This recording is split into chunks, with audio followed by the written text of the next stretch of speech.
Hi everyone, my name is Nandini Gupta. I've been part of NISTECA for 3 years and next year will be my fourth. Just a little bit of background, last year I was the Vice President of Leadership and this incoming year I'll be the Vice President of Membership. So throughout this video, we're going to go over how to make an effective Canva presentation for DECA. So just to start off, I'm going to say that in DECA, your presentation is often the first thing that judges see. So strong visuals can help reinforce your ideas and make your presentation more memorable.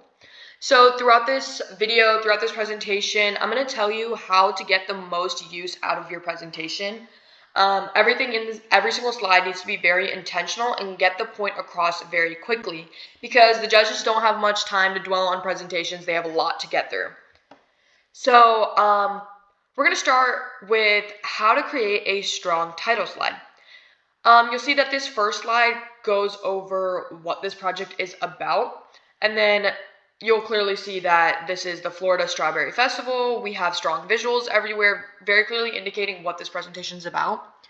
And this next slide is kind of a continuation of the last one, and it's telling the judges the project name, the event, the chapter, and team members. So you'll see it has the school, it has the date, and it has every single participant in the team. So you want to keep this very clear and you want to avoid putting huge paragraphs on especially title slides because the judges want to quickly see what your presentation is about, who you are, and they want to get to scoring it as quick as they can. They don't have much time to be dwelling on anyone's presentation. Again, just keep it very clean and professional. You can clearly see there's a separation that clearly indicates which part is which. Even though there aren't lines and huge visuals, it's very clear what's happening on this slide. And we want to maintain this, especially on the title slide, but throughout the entire presentation. Next, I'm going to go over consistent design. So while you do want to incorporate as many design elements as you can, you want to keep it very clean and very consistent. So you'll see that this presentation is clearly about the Florida Strawberry Festival, so it makes sense to have strawberries everywhere.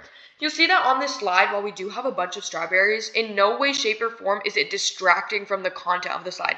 We can clearly tell what this presentation is about, even with all these visuals. And we want to maintain that throughout the entire presentation. So next on this slide, you'll see, once again, we're consistent with that strawberry design. Again, pinks, greens, and reds. So very consistent with colors.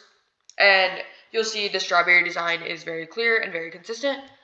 As we keep moving through, once again, strawberries are everywhere. And you'll also see that the fonts on the headings of all these slides are the same. So when you keep the design consistent, it gives the judges a pattern of recognition.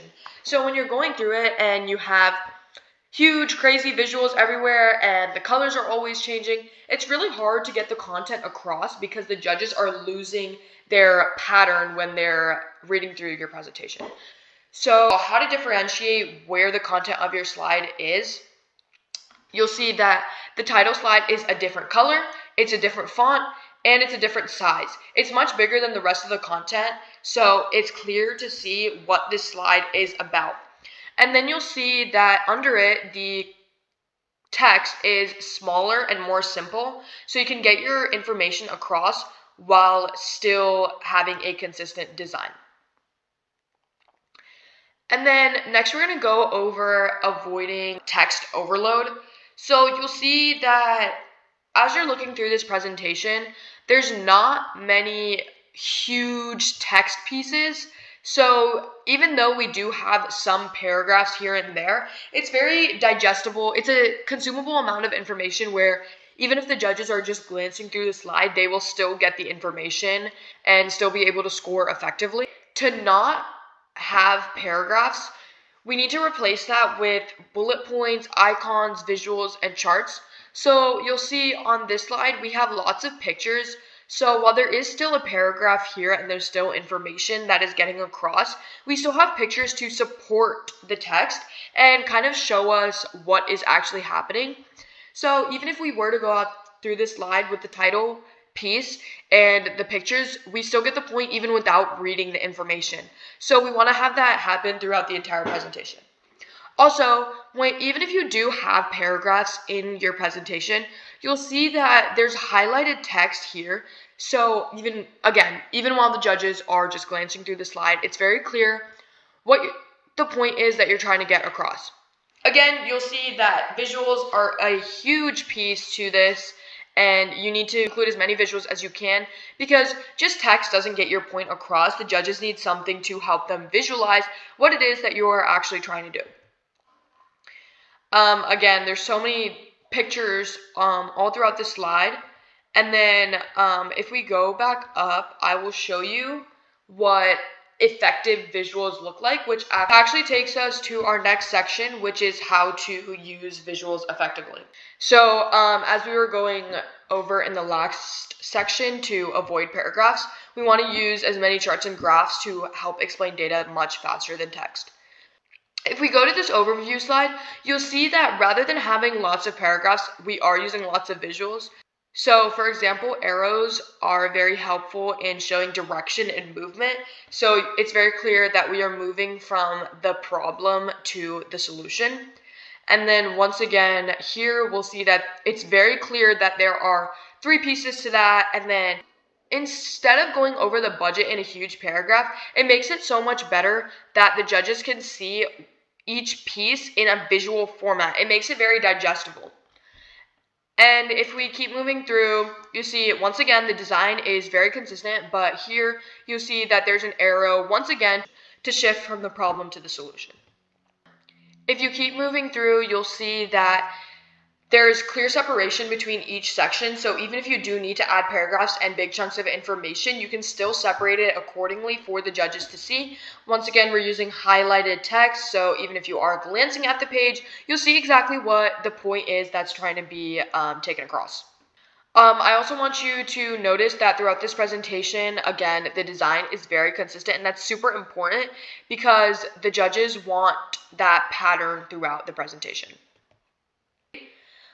Here's a really important visual. So a lot of the time in many DECA presentations, you'll need to include a schedule. So you'll see that a calendar element is super important because it actually helps the judges visualize exactly what's happening. Again, you'll see that when the PR campaign is happening, when social media is happening, and when in-person campaign is happening. Again, we're using highlighted text, bolded text, different colored text to indicate what the important information out of this paragraph is. This is very important. And a lot of the time when people are making DECA presentations, they hear the word visuals and they kind of go overboard. But it's important to remember that visuals are just a helping aid to the information. They should not take over the entire presentation. So once again, you'll see that there are pictures, but there are also text.